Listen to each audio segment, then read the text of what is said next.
ગુજરાત સરકાર દ્વારા ખાસ કરીને એનડીપીએસ અંતર્ગત એક સ્પેશિયલ ડ્રાઈવની શરૂ કરવામાં આવી હતી। આ સ્પેશિયલ ડ્રાઈવ અંતર્ગત ગઈકાલે દાહોદ પોલીસે સાગમટે કોમ્બિંગ હાથ ધર્યું હતું। આ કોમ્બિંગ દરમિયાન 3 અલગ અલગ જગ્યાથી એનડીપીએસના ગુનાઓ નોંધ્યા હતા, જેમાં 2 અલગ અલગ જગ્યાથી 2 લાખ ઉપરાંતનો માદક પદાર્થ એટલે કે ગાંજાનો જથ્થો ઝડપી પાડ્યો હતો। સાથે જ એક રહેણાંક મકાનમાંથી અફીમ પદાર્થ પ્રવાહીમાં એટલે આમ કહી શકાય કે દાહોદના ઇતિહાસમાં પહેલી વખત અફીમ જે પ્રવાહી સ્વરૂપે પકડી હોય તેવો કિસ્સો ગઈકાલે દાહોદમાં નોંધાયો હતો। આ સમગ્ર બાબત વિશે વાત કરવાની છે। આ તસવીરમાં જોઈ લો। સૌથી પહેલાં આનું નામ છે ચેતન મહેશ વર્મા। આ ઠક્કર ફળિયાનો રહેવાસી છે અને પાસે જ એક અંબેમાના મંદિરમાં મહારાજ તરીકે સેવા આપે છે, પરંતુ આ મંદિરમાં સેવાની આડમાં માદક પદાર્થ એટલે કે ગાંજાનો વેપાર કરતો હોવાની માહિતી પોલીસને હતી। ડ્રાઈવ અંતર્ગત આના ઘરે છાપો મારવામાં આવ્યો હતો અને આ તસવીરમાં દેખાઈ રહેલો ચેતન મહેશ વર્મા આના ઘરમાંથી 1 કિલો 100 ગ્રામ ઉપરાંતનો એટલે આમ કહી શકાય કે 57,000 રૂપિયાનો માદક પદાર્થ કહેવાતો ગાંજાનો જથ્થો પોલીસે ઝડપી પાડ્યો છે। આ મામલો બી ડિવિઝન પોલીસ મથકમાંથી સામે આવ્યો છે। આ બીજી તસવીર આપ જોઈ રહ્યા છો।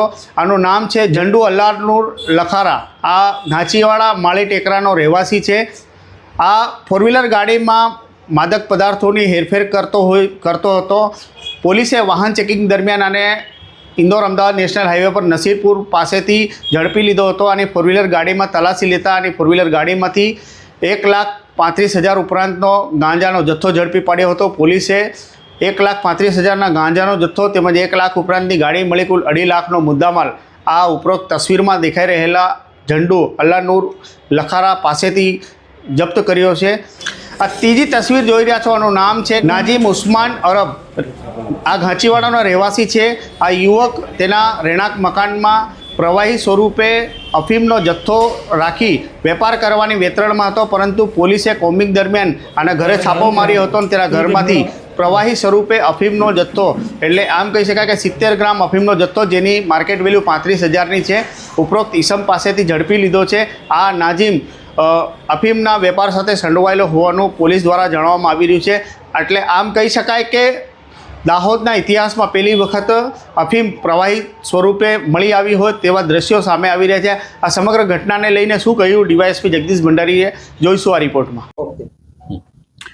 રાજ્ય સરકારની પ્રોહિબિશન તેમજ એનડીપીએસ લગત જે માદક દ્રવ્યો છે એમના પ્રત્યે 0 ટોલરન્સની નીતિના ભાગરૂપે આજરોજ જિલ્લાના પોલીસ વડા શ્રી રેડેસિંહ જાડેજા સાહેબના સૂચના અને માર્ગદર્શન મુજબ જિલ્લાના વિવિધ થાણાઓને અલગ અલગ ટીમો બનાવી, જેમાં SOG, A division, B division અને અન્ય વિવિધ અધિકારીઓની ટીમો બનાવી દાહોદ વિસ્તારમાં કોમ્બિંગ હાથ ધરવામાં આવ્યું હતું। આ કોમ્બિંગ છે એ મહદઅંશે માત્ર એનડીપીએસના મટીરિયલ જેમ કે ગાંજો છે, અફીણ છે કે અન્ય કોઈ પણ પદાર્થ હોય એ નાની ક્વોલિટીમાં હોય કે મોટી ક્વોન્ટિટીમાં હોય કે કોઈ બી જથ્થાની સાઇઝની હોય એ તમામને ધ્યાનમાં રાખીને એક ગ્રાઉન્ડ લેવલે ઓપરેશન હાથ ધરવામાં આવ્યું હતું। આ ઓપરેશન દરમિયાન આજરોજ એ ડિવિઝન અને બી ડિવિઝનમાં મળી ટોટલ 3 જેટલા બનાવો પકડી પાડ્યા છે, જેમાં એસઓજીની ટીમ દ્વારા એક એ ડિવિઝન ટીમ દ્વારા અને એક બી ડિવિઝન ટીમ દ્વારા કેસ કરવામાં આવેલો છે, જેની પ્રોસેસ હાલમાં ચાલુમાં છે।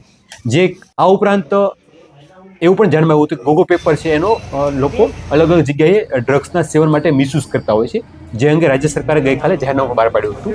એ જાહેરનામા અન્વયે દાહોદ સિટી વિસ્તારમાંથી અલગ અલગ 6 જેટલા લોકો પાસેથી આ પ્રકારનો પ્રતિબંધિત વસ્તુ મળી આવી હતી, જેના પણ ગઈકાલે જાહેરનામા અંગેના કેસ દાખલ કરવામાં આવેલા છે। આમ ટોટલ 6 જેટલા ગોગોના કેસો અને 3 જેટલા એનડીપીએસના કેસોની કાર્યવાહી હાલમાં ચાલુમાં છે। તો દર્શકો, આપને જે પ્રમાણે અમે તસવીરો બતાવી, પોલીસે એનડીપીએસ અંતર્ગત સ્પેશિયલ ડ્રાઈવનું આયોજન કરવામાં આવ્યું હતું, સાથે જ કોમ્બિંગ હાથ ધરવામાં આવ્યું હતું। આ કોમ્બિંગ દરમિયાન નશામાં સહાયક રૂપ એવા ગોગો પેપર અને 2 અલગ અલગ જગ્યાએથી ગાંજાનો જથ્થો સાથે જ અફીમનો જથ્થો પોલીસે ઝડપી પાડ્યો છે અને ઉપરોક્ત 4 અલગ અલગ ગુનાઓમાં પોલીસે 6 જેટલા વેપારીઓ તેમજ અન્ય 3 જેટલા ઈસમો મળી કુલ 9 લોકોની ધરપકડ કરી છે। હાલ આ એનડીપીએસ અંતર્ગતની ડ્રાઈવ ચાલુ છે અને આગામી સમયમાં પણ કદાચ નવા કેસ સામે આવી શકે તેવું હાલના તબક્કે જોવાઈ રહ્યું છે। इस वीडियो को लाइक करें, हमारे चैनल को सब्सक्राइब करें, बेल आइकन जरूर प्रेस करें हमारी न्यू वीडियो सबसे पहले देखने के लिए।